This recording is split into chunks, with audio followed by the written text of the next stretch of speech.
Okay. Hi, everyone. I'm Rhea Alexander. I'm one of the co-directors of the Impact Entrepreneurship Initiative.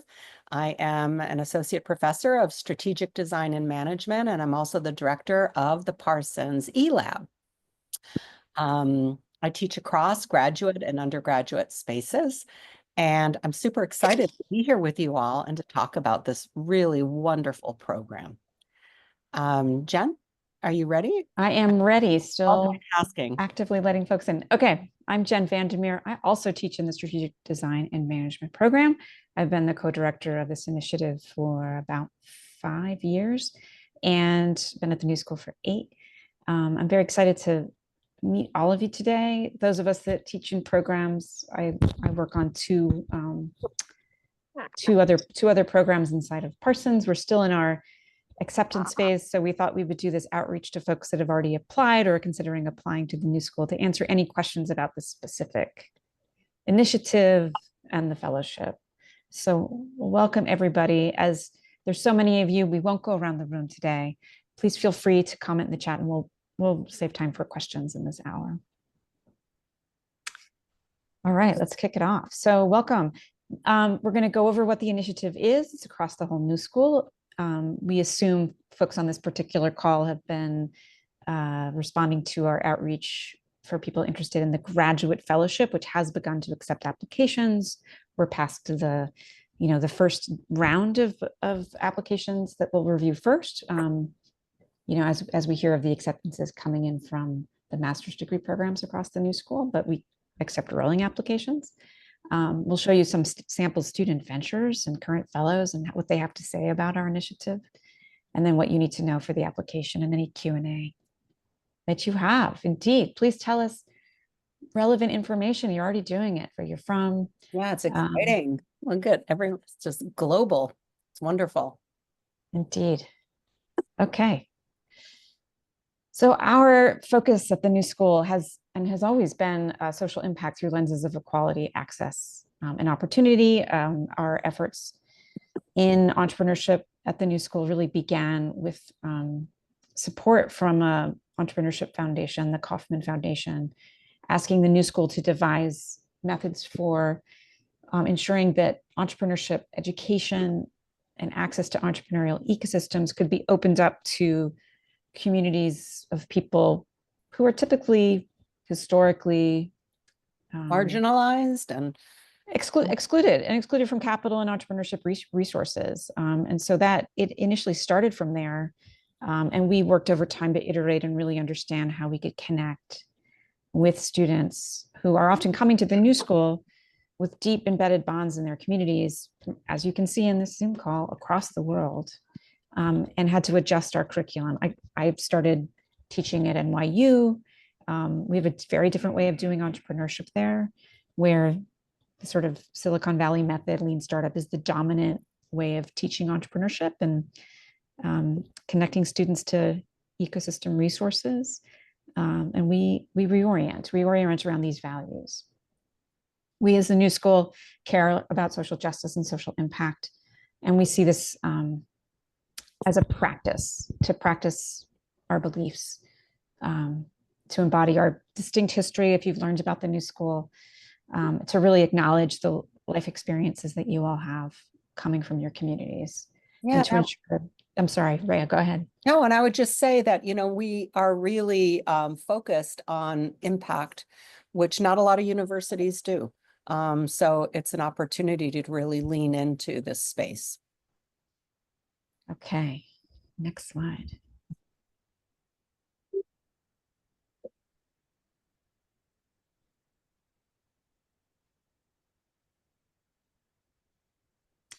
Indeed, we'll share a private YouTube link. Oh, awesome. So we have a number of different, this is not just the fellowship. We have a graduate fellowship, which we'll speak about today. We have a special course that's part of the fellowship and oftentimes is open up to the larger university, which helps folks figure out how to really develop a financially sustainable organization or venture. We have a graduate minor that's available to all master's degree students. And we also have ecosystem support. Justina Kedra is on the Zoom with us today, who might have reached out to you to join our call. is incredibly networked human, both here in New York City and I would say globally as well, and is incredibly adept at helping establish our mentorship networks and even running a mentorship technology platform of her own that supports other ecosystem nodes in this city and other places. And we really situate our ecosystem as being in New York City for sure. We're here in the surrounding region, but we're also host to a global perspective, being in New York City, being connected to the UN and all the consulates, and our deeply international student body representing so many countries in the world. So when we say ecosystem, we're not just talking about the New York City ecosystem, which is in dollar amounts the second largest startup ecosystem in the world. It is. But in impact, we're thinking about both this kind of very local and then global impact as well. The fellowship is a 2-year process, right? And there are courses, we'll get into it. There is an intro course, the Venture Lab, and there is award funds. Awesome. Having a hard time in the slideshow format. Okay, so the graduate fellowship, we accept about 15 to 21 students a year. And it's really, we're really looking folks who have already started to develop a practice of working with your community as you define it. It can be situated locally, regionally. It can be situated in an area of practice around some kind of systemic change. So you've already been embarking on learning about it. You might not have taken steps to formulate a venture or starting to build anything, but you really have started to do some research. It's not a last minute, type some things into a paragraph and say, this is my venture, but some work you've been doing to think through, this is a systemic area I'd like to focus on as I pursue my master's degree. Yeah, I would lean into that a little bit more, yeah, and just say you really need to be connected to a community, have knowledge of it, be able to work bottom up, have contacts and connections there. We had stressed in the beginning to really be connected to communities in and around New York, just because you have to prototype and test and embed and work with and interview. And so we work now internationally, but those criteria are important, that you will be able to work with them in different time zones and different times and be able to reach people easily. So these are all of the participating master's degree programs. It's grown. We at first thought it would only be in some of our Parsons programs and schools of public engagement, but it's extended to College of Performing Arts. And we should add, and haven't added to this list, it's School of Public Engagement, but also New School of Social Research. So if we don't have it on this list, sociology, philosophy, anthropology have all recently joined our program. So if you're from one of those programs or one that's not mentioned on this list, let us know. We've been very active at getting almost every master's degree program interested in this fellowship in particular, initiative and minor as well. And if you are accepted and join the fellowship, it's one of the great places to have a cross-disciplinary perspective, being in cohort with students from across the New School who are all learning different ways of being, seeing, worlding, knowing. It's for us, it's incredible joy to teach across really everything the New School represents. Okay, so just quick note on eligibility. This is for master's degree students, incoming. So once you're here, it's hard, we don't have this fellowship open because of the way it's really designed as a cohort experience. So if you're considering and think you might second guess it and want to apply later, please apply now. Just spend a little bit of time if you haven't spent enough already thinking through the application, and we encourage you to do so. And there is a video component to the application, just a heads up. All right. So we're very interested in the idea that you have a concept that has the potential to address a challenge faced by a community, and that you can build and strengthen participation among community members as you build. So this is not just about the independent individual launching something into the world, but how you are doing this work of understanding your venture in the world in participation with, in collaboration with, in solidarity with a community that you want to support. Yeah, and we'll just say that we're really looking for people who are working sort of bottom up and not top down. Like, I want to help others and othering, but it's I am in community with, and we want to elevate because. We're looking folks that both have that collective and community spirit, but are also self-starters. So this, there's a wonderful natural tension between you are an initiator, but you're a collaborator. You're grounded in that community, and have an orientation to cultivate and nurture relationships. And, we're in New York, so we don't insist that someone forms one type of like a company or a nonprofit or cooperative. We're very open and have an incredible variety of types of organizational forms that people are curious about and start. But that you are genuinely curious about the money. You want to understand how to build a financially sustainable organization, whether it's inside of markets or, as we've learned in the past few weeks, hopefully not dependent on one sole funding source. And we've seen the organizations that have been more resilient are those that are flexible, nimble, and relational, and have developed multiple types of funding sources, customer sources, if they're in the space of serving customers. And so you're curious about that, and you're thinking through that at the start of your journey.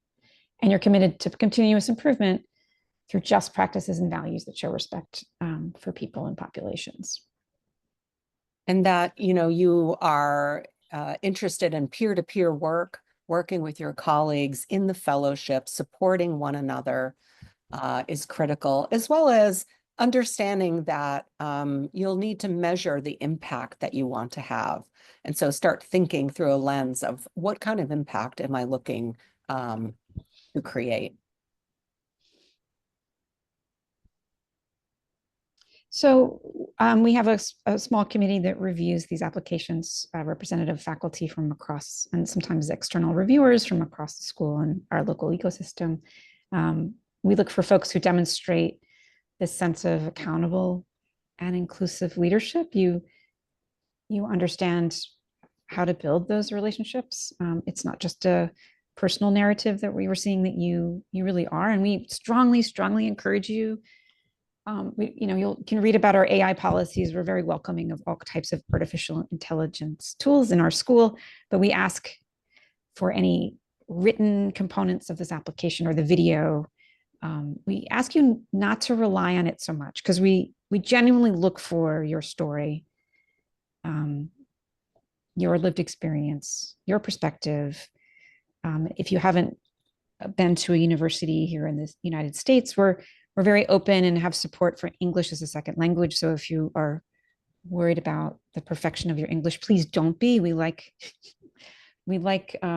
people in their authentic voice in these applications. It's the only way we can really evaluate it. And we have genuinely found over the last couple of years that the use of some of the large language models without reflection, it's been hard to review an application, because it's sometimes hard to connect to that person who was intending to communicate to something.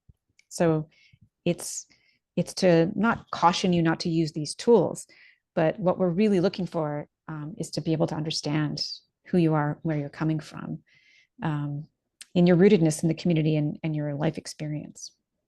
And the impact you hope to see and bring about.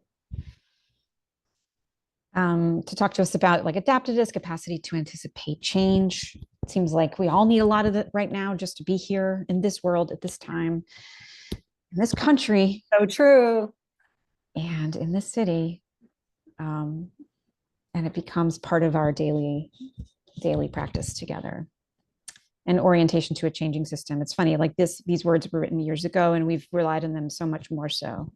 It's true that the entangling of systems has gotten more entangled, and we all feel the reverberations from all of these changes in the world. And so that's what we're wrestling with. We find, I would say, I'm not going to speak for all the students, but as we've gone through so many massive changes over the last 5 years that I've been in this program, I found the students in the fellowship have a proactive stance to the world. There's something they're doing while they're in school that can help them understand and reflect and act in the world, which if I reflect back to my graduate school or undergraduate school, I didn't feel as proactive. I think it was sometimes hard to take in a lot of this knowledge and things happening in the world. So that tends to be a positive benefit. Yeah. And yeah, go ahead, Rhea. No, and we work in systems, right? Complex adaptive systems. So we're going to talk a lot about these systems, some broken systems, entangled ones, as Jen said, to try to make some systemic impact and change. And the last point here is, as I'd said earlier, the desire to participate in a cohort experience. It's really important that you're sharing what you're learning and working with your cohort in a trusting environment. So the elements of the fellowship, the cohort size, we generally choose about 15 to 19 projects, depending. There are 2 required courses that happen in the first year. There's the Intro to Social Entrepreneurship. There's a specific section called the Fellowship Cohort. And then there is, in the spring, the Venture Lab course. In the second year, in the fall, we will have developed individual plans for each venture, discrete deliverables. There'll be 2 presentations and discussions. And then in the spring, there'll be a couple workshops and a big pitch event that they will be required to participate in. In addition, there are electives to receive the minor in impact entrepreneurship. And the stipend is $10,000, $5,000 each year. What that means is if you have a tuition fee, that it's $5,000 off the total tuition fee for that year. So that doesn't show up as money in your bank account. It shows up as a tuition reduction. And I also wanted to add one thing that's a question that a lot of people had, that if your tuition is fully paid and this is extra, then we don't award it in any way. It's just, right, Jen? Because a lot of people ask. Yeah. So say you have you have a Fulbright fully paid scholarship. That means in your particular case, we will absolutely still consider you. We're looking for all of those criteria, and this kind of student experience that you're interested in. But the way the new school, this is funded internally by our institution to encourage students to have this experience.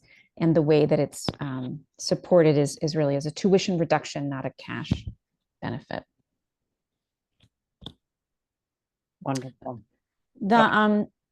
So really what we're looking for, and these are like learning outcomes, but also life outcomes, that you've increased the capacity in developing a concept that addresses some kind of unmet need, social, economic, environmental, or beyond. I mean, this is really the core learning outcome is knowing how to bring something like that to life and understanding some of the key frameworks and methods that are unique to social impact, social innovation, but also interacting with the world of this city, which, if I compare it to other cities around the world, like, we are in this large startup ecosystem. So you might be developing a nonprofit, but in one of the largest startup ecosystems in the world.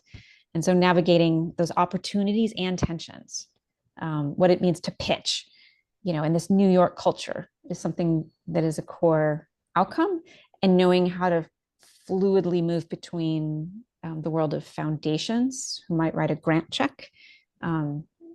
And if this is of interest to you, we ask people to do this as well, to consider your venture as a for-profit venture and what it means to raise capital from investors. We're not shy of that, and to consider alternative sources of finance. So we're really about live action role playing, all these different possibilities, and then cultivating these open mindsets to like how do you mobilize these relationships and capital to get what you need and resources to support you and your venture.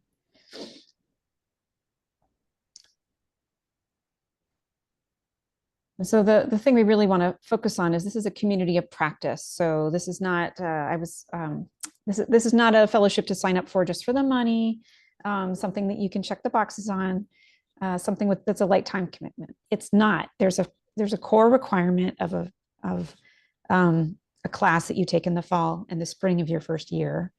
You know, and we work with every program director to make sure that that fits with their schedules, and it doesn't always fit. So sometimes you have to do extra work to push it through administratively to make sure it fits your schedule. But it's also to be in cohort and relationship with other members of the fellowship. So it's not something you can do remotely if something happens and you can't make it here.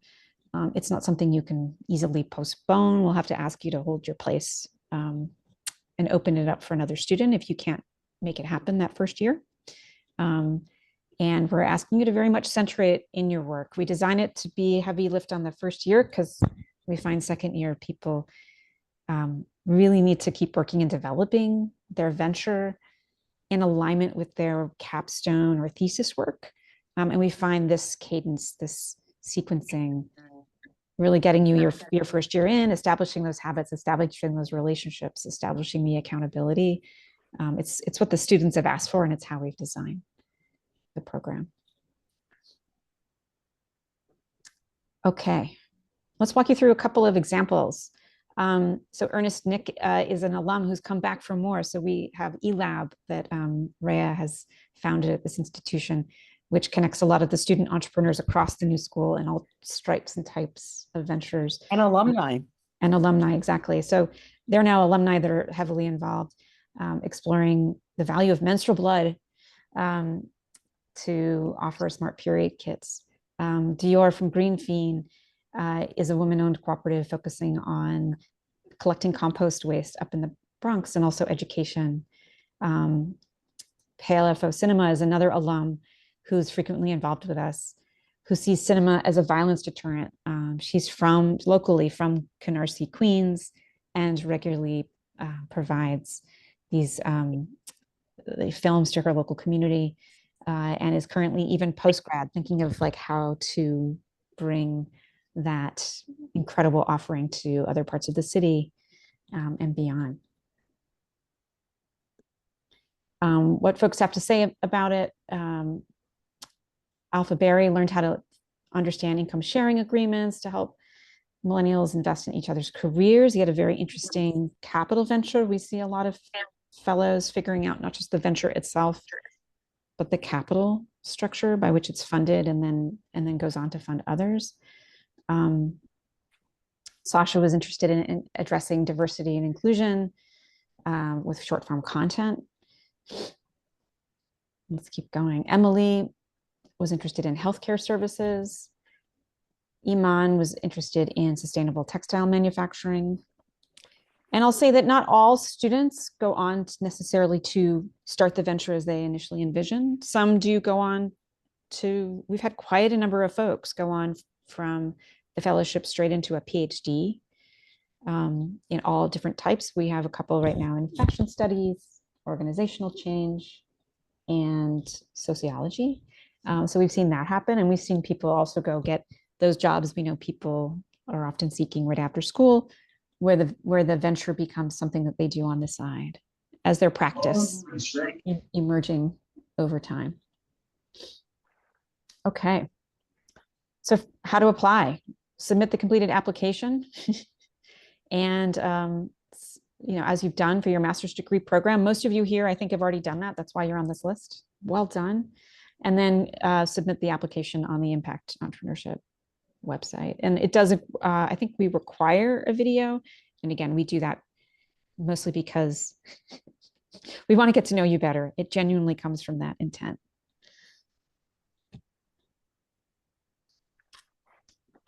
Good question. All right. Yeah, so let's see if we can, and Justina help us out as well. We're going to go through the chat, but if anyone wants to raise hand. So how do we help you start a business? Well, any type of venture, not just a business. We really do it from soup to nuts, from the concept and testing the concept and understanding community and where you are situated, understanding the needs, testing prototypes, and moving you through all the way to hopefully a minimum viable product. The time commitment, let's see, I'm going to let somebody in the room and then address that one. Mentors. So maybe Justina, you want to talk to that. We have tons of mentors from all different disciplines who are eager to help you out. So I would say that that is not a problem at all. Types of business have you been created through the program in the past? Well, we just went through some of those, as you see. Some were nonprofits, co-ops, for-profit ventures. How have in the past fellows balanced their work? We addressed a little bit of that earlier. Some fold their capstone projects into this project. Some do it as a separate project, and they're all able to balance the workload and the minor. Yashvi, did you want to ask a question? I see your hand is raised. Hi, yes, I did want to thank you for the session. It has been great insight. I'm an international student, so I'm from India, and I wanted to understand how does it pan out for us? Like you mentioned, like companies or having any sort of operating platform. How do we recognize that for international students? Like I might have something of my own in India, but how would that work for me in New York? Yeah, I mean, we can talk. We have a student right now who's a second year fellow who arrived with a for-profit venture established in India and continues to work on her venture here. And she has a co-founder back home who she's interacting with regularly, who is also helping with the customer discovery work. And that structure, that way of working has been from the start of our program, where we often are used to having folks showing up in the classroom on a WhatsApp or some way of connecting. So we welcome that, local to international perspective. We've also seen international students start nonprofits, and then you have to work through immigration law if you want to start a company or a nonprofit in the US. I'm not going to go through all of those right now. We do have ample opportunities to engage with pro bono lawyers. Can't promise that they'll solve all of your questions, but have seen those kinds of issues resolved. And we'll have to go into a whole nother hour of all of the different ways you can do organizational structure. But noticing that the world is opening up to multiple ways, including fiscal sponsorships and just starting out with projects. But we've become, I can't say we've become an expert in it because the laws change frequently. But we found the best success is when a student really knows where they want the core economic activity or the core impact activity to be, is like the best answer to the question of where the organization should be based. Okay, thank you. Yeah. You do not have to have a business set up to join or to apply for impact entrepreneurship, but you have to have a concept that you have developed well and thought through very well, and that you have connection to the ecosystem in and around it and to the community.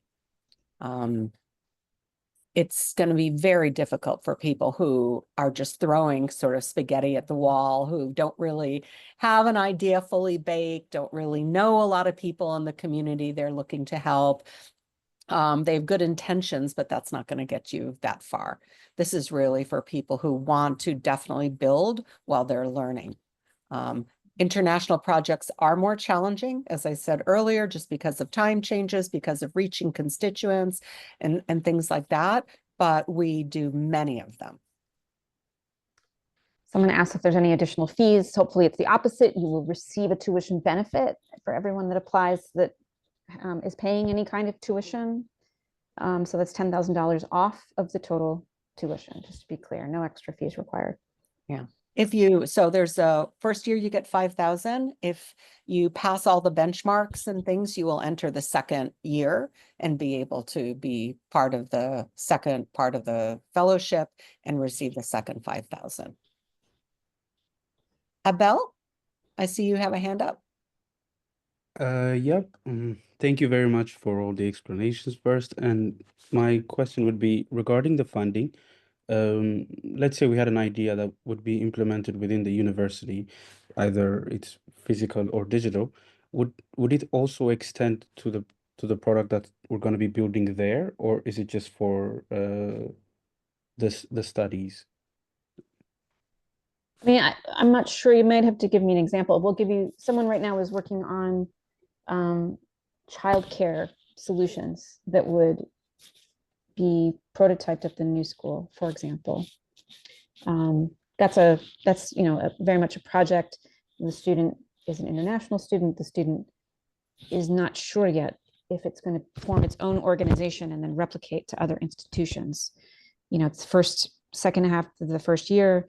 That's exactly what's being discovered right now. So I don't know if that answers your question, but we welcome those ideas as well. We as instructors, Rhea and I, will encourage all students to consider everything as eventually a standalone venture that could exist outside of a university because, well, Yeah, it just has more staying power. It has more potential to have reach and impact. The new school is awesome, but if you're only reaching the new school over the course of many years of work, that's, there's more we can do in the world. So we encourage that. Okay. yeah. And the idea is what she's trying to do is actually some support around childcare, but that this could be prototyped here and eventually,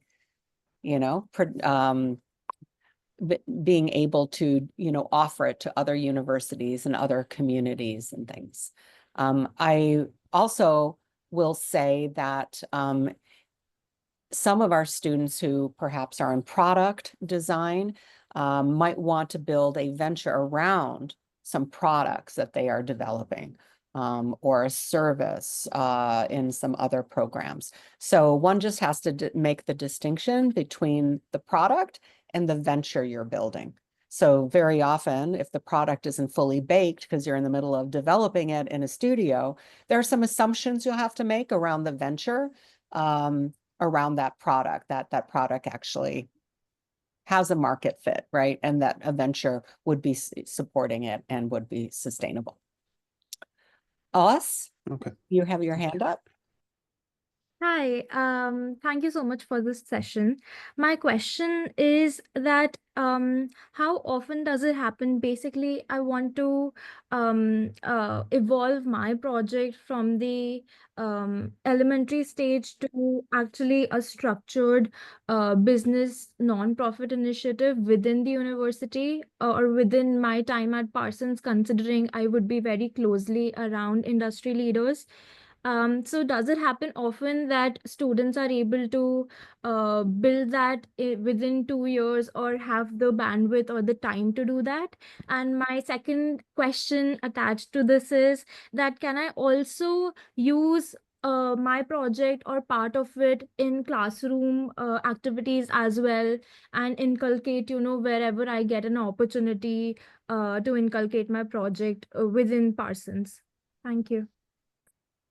It's hard to speak for other faculty, but in general, yes. Often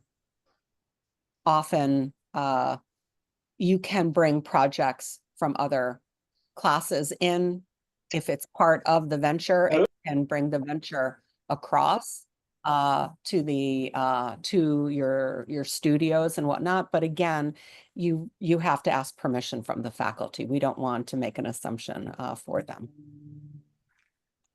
Thank you. Sure. Agana? And they also asked about the time frame of the 2 years. Yes, we've seen it over and over again. People start their ventures within the 2 years or soon thereafter. And some stay very closely connected and launch them right after and come back for our eLab open experiences. So I would say if you're wondering like is this fellowship right for me based on the time commitment, it's, you genuinely see it not as merely an academic exercise, not as merely a place to make your strengthen your capstone project if you're at Parsons, or to bring into your other studio classes, but as a primary activity that you're going to pursue in your master's program. It is a Alongside. time commitment. Yeah. We're not going to make this something light. These are for people who Genuinely want to be here and do it. generally want to make change in the world, who are really active in their education and the pursuit of this venture, who can dedicate a lot of time to their education as well as to building a venture. So I'll leave it there. How about Meghana? Hi, thank you for the session. Firstly, my question is regarding how I can obviously sort of build on the venture that I'm already doing here. So I work at a nonprofit that is working on making science a lifestyle for the people in India. And it is not more of like an upliftment sort of project, but it's rather building a cultural ecosystem of making science not boring, and rather like, something that you see every day around you, and yeah, sort of that sort of thing. So is that something that would be relevant for this? Or is the fellowship more of, something that needs to be on like a societal sort of inclusive, that sort of approach? I'm just confused with that. I would say, can I ask a follow-up question? Is this your nonprofit, or are you an employee of the nonprofit? I'm an employee. I mean, what we would encourage you to do is consider this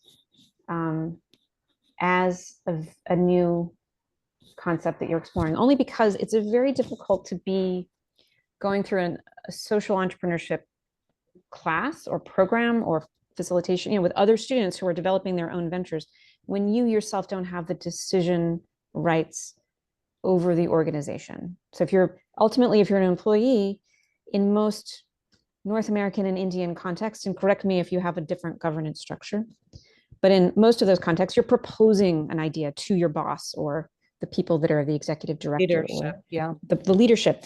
And so again, I'm presuming a lot. You might come back to me and say, that's not the case at all. I have the ability to influence that decision.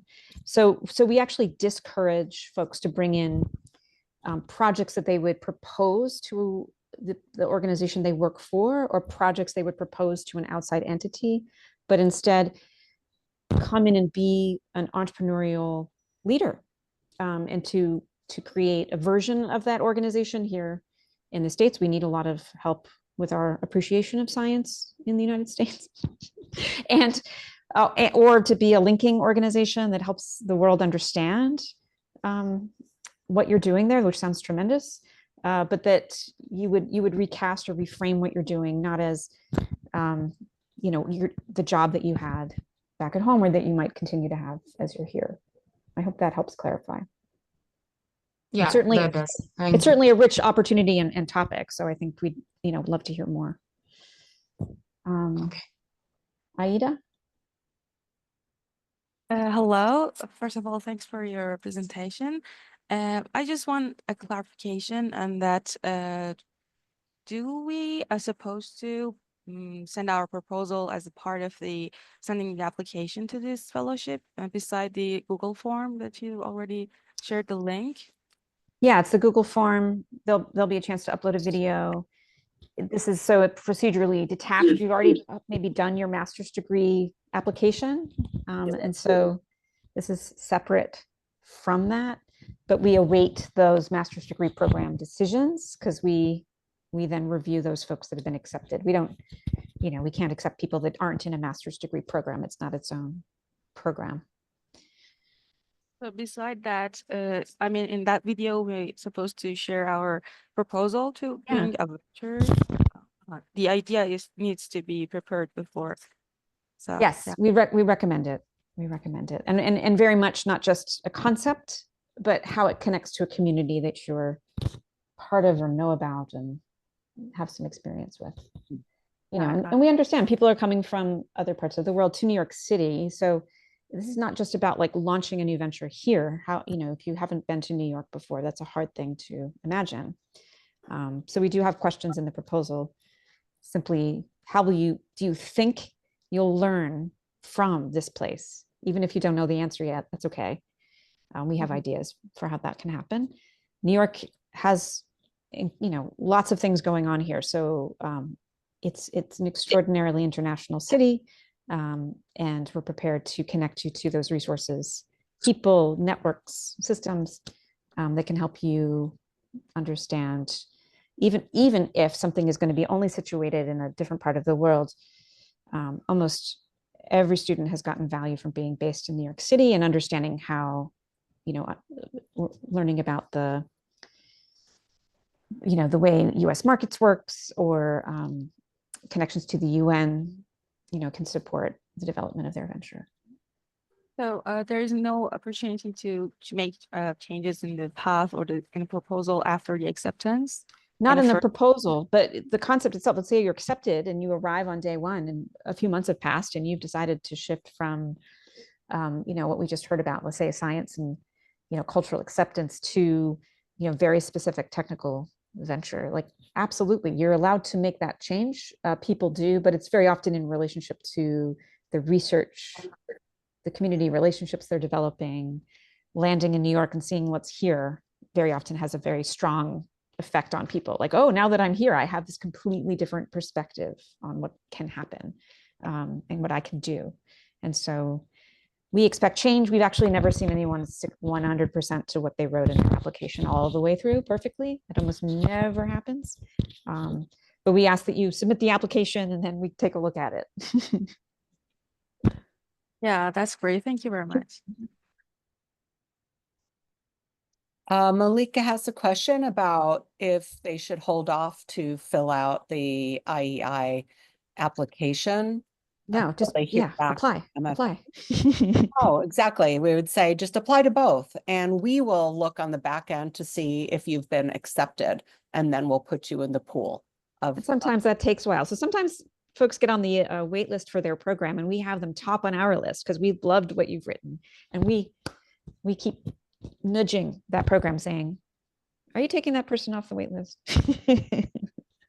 So we carefully cultivate that over time. It's rolling admission. So we do have a priority deadline that's passed. So we will absolutely consider those applications first and make a first round decision based on those applicants. And we have spaces open beyond that. We would love for you to apply.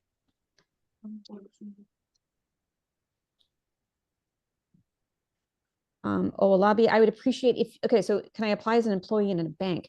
We encourage you to develop, this is an impact entrepreneurship program. So we encourage you to apply with a concept for a venture.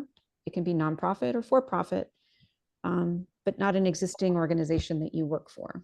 Because the curriculum, the structure, the process, and the relationships available to you in New York at the New School is to develop an organization and build those networks. And developing impact ventures. So if you want to build your own bank, that's great. Which communities and who are you trying to help? And Nilam, I'm not sure when you joined, but we gave a number of examples of students who have already started or started while they were at school, both nonprofit and for-profit and other forms of organization in their native country. That is encouraged as it is starting a venture here. We know that there's often, immigration and visa issues that can sometimes favor and sometimes disfavor a student's decision to start the venture. And just building on that, keep in mind that if you are going to build something in another country, that you have to understand the laws there. There's time change. There are going to be differences, right? So you will have deliverables, on New York time, Eastern time, and you will have to be coordinating, working with, interviewing, testing abroad, and might have to travel there and back if necessary, to be able to keep on pace with the project. Answer about government. Yes, we had a student 2 years ago who was in the US Digital Service, which is now infamous. If you're watching the US news, we don't expect that you are yet, because it's the group that Elon Musk has taken on. And actually, it's very good news. This is another example of being adaptable. She started a learning organization for government workers. It's a nonprofit organization that connects and collaborates and helps people build capacity for digital service in government. And that organization has been funded by Ford Foundation. I think they've gotten renewable grants. So that's a perfect example of someone who had a job, but developed an organization outside of that job. And we can say with no irony that that's a very good thing that she did that, because that's, as we've learned in this country, not all government jobs are stable.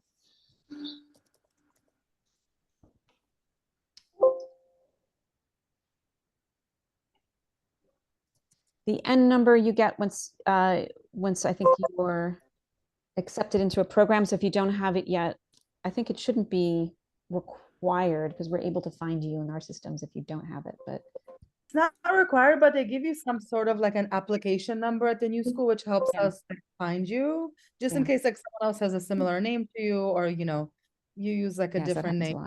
So yeah, just like whatever number you have on the application from the new school, you can just drop it in there. It's usually You go. You have your hand up. No, no longer. Yeah, sorry. Hi, my name is Yiga. Thank you for this presentation and this opportunity. So I wanted to ask regarding like the scheduling. So I know that if you are accepted into the program, there is some class components attached to it. And my application and my funding for attending grad school is contingent upon my employment. So it's attached to my employment. So with the scheduling, you mentioned that there are opportunities to be flexible with it. What does that look like if it is like a standing class? Sometimes my schedule does change, and depending on project, like there'll be times when there's not it's unpredictable. So I just wanted to know how, like, what are some examples that you had about allowing people who are working full-time and completing their graduate school part of this program? Yeah, there's a 2-class requirement, the first semester and the second semester. The first one is on Mondays at 4. The second semester is Mondays also at 4. Yeah, so it's 4 p.m. So that is a required class. Like a core requirement of this fellowship is you can attend that class. So if your full-time job is an absolute 9 to 5, no flexibility, it's like, let us know. It's a hard thing for us to schedule around. We don't have a hybrid option. We don't have an asynchronous option. So I would say that is the constraint. That is the core requirement. And the second year is more flexible. So I would encourage you to understand what that schedule is. You said it was an unpredictable schedule, so that might be a unique case we have to follow up on. But that's, most students here, especially in their second year, take on a role within the new school. We have a max allowable like 20 hours that students are able to work when they take on those roles, because we know that they're pursuing their studies. So we as faculty are used to managing student course load in such a way that they can support that kind of load of work. So that's kind of how we tend to design our curricula. And I'll just say asterisk, the unique difference of this particular fellowship is we're not a program, we don't have a chair, we're not a department. We depend on you all being in your programs, and each master's degree program has its own energy and workload. Some folks in things like digital technology, design and technology, have an incredibly intense prototyping moment in the semester. Same is true for industrial design. We find folks in other programs, it might be more even keel throughout the semester without these huge spurts of effort. So we can't control everything. So I would say it's a welcome, and it's a heads up, like you will be responsible for negotiating those priorities if you're in this program with your program director. That's not something we'll manage for you. And it is the one thing that, and we'll say it, we rely on you being entrepreneurial, and we don't mean that to not care for you. But that's how students have navigated that balance. Thank you. And there's enough lead time for when you're admitted into it to like the scheduling. So you said Mondays to Wednesdays from 4 to it's one class, Monday afternoons, 4 to 7 p.m.-ish. 6:40. Yeah. 6:40. 40. Okay. Yeah. So first semester in the fall, 4 to 7, spring semester, Monday, 4 to 7. It's both at the same time. And then for the second year, if you qualify for the second year, there are different times, different things, different KPIs. There'll be scheduled meetups that we will coordinate around the fellows' schedule. And then there are fixed things that they'll have to fit into their schedule. But there are just 2 or 3 throughout the semester because they're expected to be testing and building on their own. I understand. Thank you so much. Sure. Neelam had a question supplemented by our masters. So we negotiate with all of the programs that this is an elective. In some programs, they have very specific ways of addressing that. We won't go into all of that now. We've dealt with that through all of these programs, but you'll choose your fall semester, some required courses, some elective courses, and you'll add this course as an elective. So it does have to fit within your, we call them envelope of courses.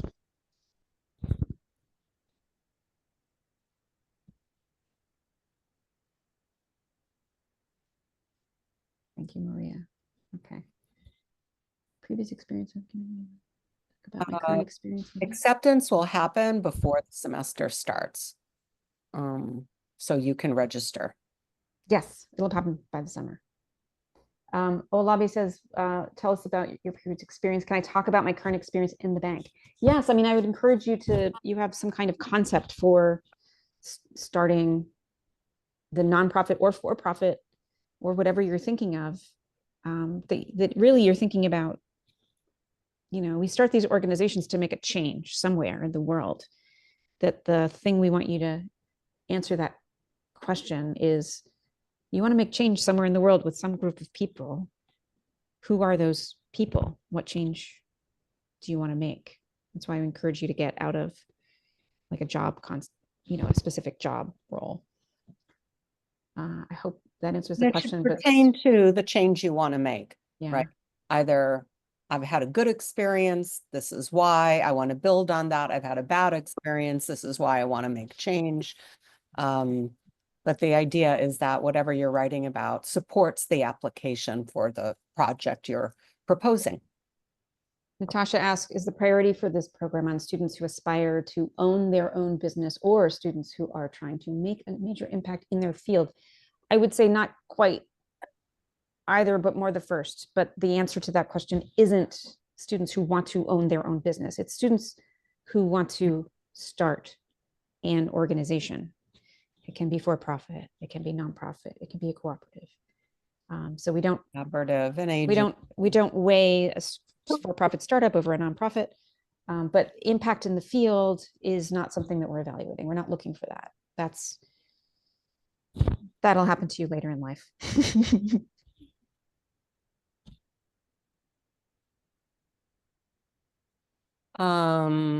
Varda's question is, yes, it can be more broad if you have something for young adults globally, but you're going to have to test that somewhere and somehow. And we encourage you to then be testing that in New York, where you can actually create events or products or services and test them and get results and measure the results and the impact to make sure you have a good product market fit or service to market fit. I should say we're down to 2 minutes on this. So who knows if we'll get to all these amazing questions in the chat. I think we can offer maybe some documentation about the frequently. I've seen some questions asked again and again that were oriented around the same idea of, do you have to have the venture before or after? So we'll make sure that's super, super clear. And just to encourage you to join us. Yeah. We will help you build and create the impact you would like to have. So you do not need to come in with an organization that you've already formed. If you do have one, it is an option and you can propose it to expand it, grow it. And Abel, yes, we have the startup about menstrual blood. That's a transdisciplinary design and design for technology student combination. They were both fellows working in similar spaces who combine together. That does happen. We tried even designing for that magical serendipity. We love it when that happens. So you're encouraged to join up. And that just happened in our classroom this year, two different students working in media, one in India, one in Brazil, learning so much about each other's cultures, but they're joining forces to understand, should they build something together or separate, but together, because there's such different funding structures in their countries. So it's really delightful when we see that happen. We'll end there. Yes. And we encourage people to partner up and to create ventures together. They generally tend to be more successful because they have, more bandwidth and time. I keep on letting people in. This is And we can't no more. We got to say goodbye to those people. Yeah. And I also wanted to say that we even have, I don't know what Jen and Ray think about it, but I remember we even had an example of like a daughter that got accepted to the new school and she was building with her mom. So that was like interesting. That was like my first year when I started working. Yes, we had a mother-daughter team. We created space for the mom to join the classroom. It's very, very unique. We shouldn't promise that to people. Not all people can bring their parents in. That's what I mean, but like we did have an example. All right. Thank you, everybody. Thank you, Malika. Thank you for everyone who coming. Thank you for Justina. Feel free to reach out to any of us. We're easily found on the website. You have our names here. Reach out to the Impact Program. You have seen the email address in the chat. Good luck, and we look forward to seeing your applications. Thanks so much. And by the way, we'll share the recording right after, and you have my email, you have the IEI email, so reach out with questions. And by the way, you were so lucky because we reached capacity. Like about 50 people emailed me more. They're like, hey, no, we have to do the big one. Okay. No, it's okay. We'll do another one, or maybe we'll like send out the recording. So anyways, it was so nice to hang out with everyone. Thank you so much. Thank you. Bye. Thank you. Bye. Zoom.